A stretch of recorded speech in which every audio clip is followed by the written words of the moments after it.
नहीं, इसको पानी चाहिए तो पानी भी कम लगेगा, फर्टिलाइजर भी नहीं लगेगा।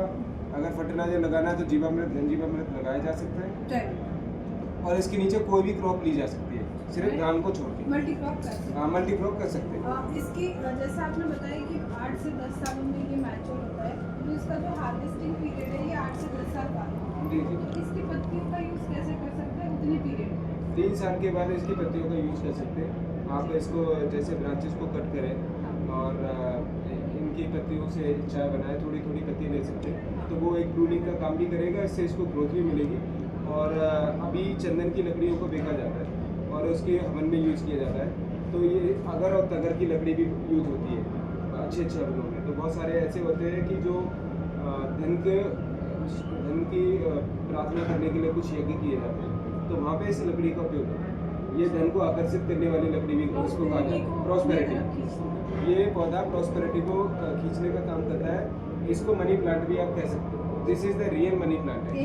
एक और क्वेश्चन था, इसको लगाने का कोई डायरेक्शन है, साउथ ईस्ट वेस्ट नॉर्थ? नहीं, ऐसा कुछ नहीं है, आप किसी भी इसको डायरेक्शन में लगा सकते हो। इसका कारण ये है कि जब हम डायरेक्शन की बात करते हैं तो वहाँ पे जो पौधा होता है वहाँ पे देखते हैं कि बड़े पौधों के लिए कहीं एयर को ब्रेक तो नहीं करेगा, तो एयर ब्रेकर नहीं है ना, कि फायर को देख के हम ऐसे डिसीजन लेते हैं। परमाकल्चर का प्रिंसिपल है कि पौधा लगाने से पहले हम बहुत सारे नियम को देखते हैं कि भाई कौन सा विंड ब्रेकर है, कौन सा एयर ब्रेकर है ना।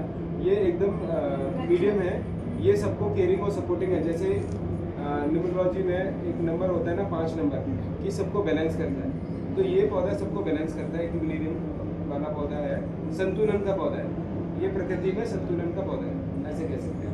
मतलब इसको लगाने से किसान के पास में प्रॉस्पेरिटी तो आएंगी, उसकी जमीन सुधार तो होगा ही, लेकिन उसके साथ में उसका जो आर्थिक जो सपोर्ट है वो भी बढ़ेगा। दूसरा एक अच्छी बात बताता हूँ, ये पौधा कार्बन वैल्यू बढ़ाने का काम भी करता है। क्यों? क्योंकि जो इसकी पत्तियां हैं जब गिरती है और जब मिट्टी में डिकम्पोज करती है तो वो एक आच्छादन का काम करती है, जिसको मल्चिंग बोलते हैं। तो ऑटोमेटिकली ये पौधा मल्चिंग कर देता है और जब इसकी पत्तियां जब उसमें जाती है, मिट्टी में मिलती है, तो ये कार्बन का काम भी करती है, कि मिट्टी में कार्बन बढ़ाने का काम भी करती है। और कोई लॉसेस भी नहीं है, ये कुछ नुकसान। हमें चौहान जी ने बताया था कि ये वाटर लेवल को अपने तरफ खींचने का भी काम करता है, इसकी जड़ें जो है वो पानी को अपनी तरफ एब्सॉर्ब करने या अट्रैक्ट करने का काम। तो आपको मैं बताता हूँ कि कोई भी क्रॉप जो होती है पूरे भारतवर्ष में, पूरे विश्व में, एक चीज़ होती है नाइट्रोजन फिक्सर। तो और एक होता है कि कुछ पौधे क्या होते हैं, 1 दिन 2 दिन के होते हैं, मोनोकोट डाइकोट। तो जो मोनोकोट होते हैं वो क्या करते हैं कि खींचने का काम करते हैं कुछ भी, और जो डाइकोट होते हैं वो देने का काम करते हैं। तो ऐसे कुछ पौधे होते हैं कि कुछ पौधे खींचने का काम करते हैं और कुछ पौधे देने का काम करते हैं। तो ये जो पौधा है, मतलब ये भूमि को देता भी है और जो वाटर है उस लेवल को उसको बढ़ाने का काम